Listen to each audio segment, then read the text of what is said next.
ketiga. Yaitu saat bermain mempunyai posisi set terdekat dan siap-siap. Hendra, apakah terjadi? Terjadi.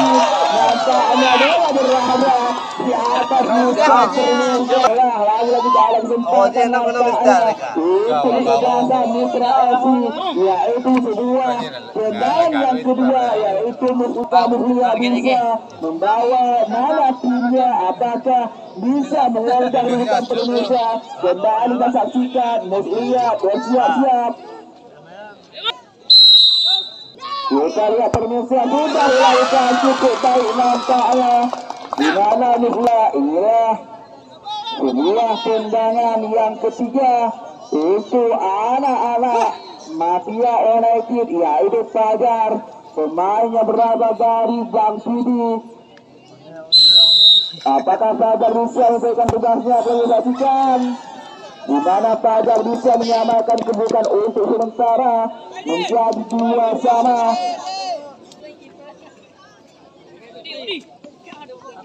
Ya, penanda yang ketiga untuk kesebelasan Mitra FC, yaitu Rudy, nama punggung 4.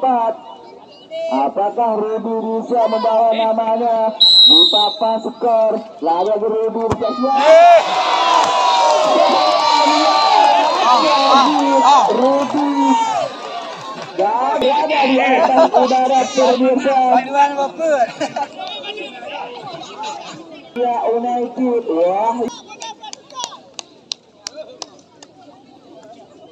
Seri yang berbahagia ini, Wahyu dan siap. Cukup baik Permesa, di mana Wahyu berhasil mengubah kedudukan seri yang berbahagia ini dengan skor 3-2.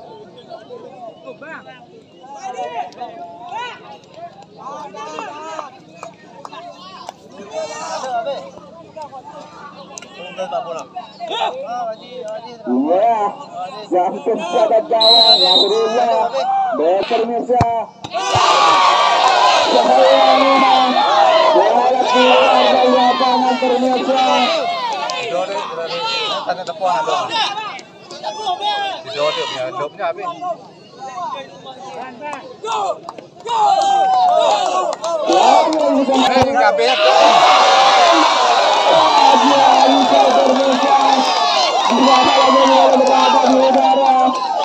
Apakah yang terjadi?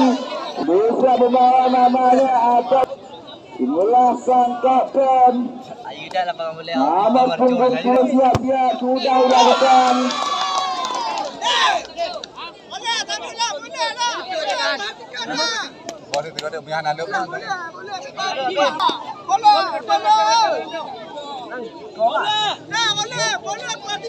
Inilah sang Aidil, penembak terakhir dari kesebelasan. Apakah Aidil bisa mengubah kedudukan di mana?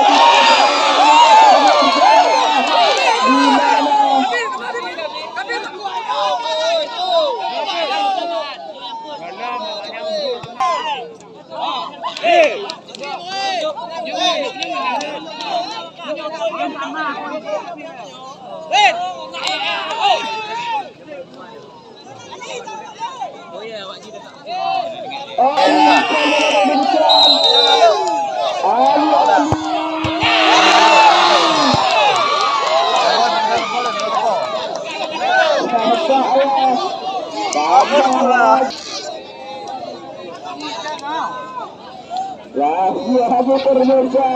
Dari Wilis, pemain yang berasal dari bukan.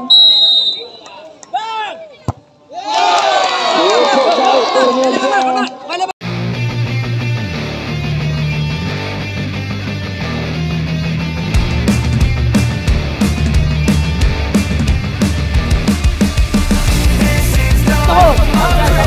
Kecuali awal pemain ada sedikit kamu gitu guys.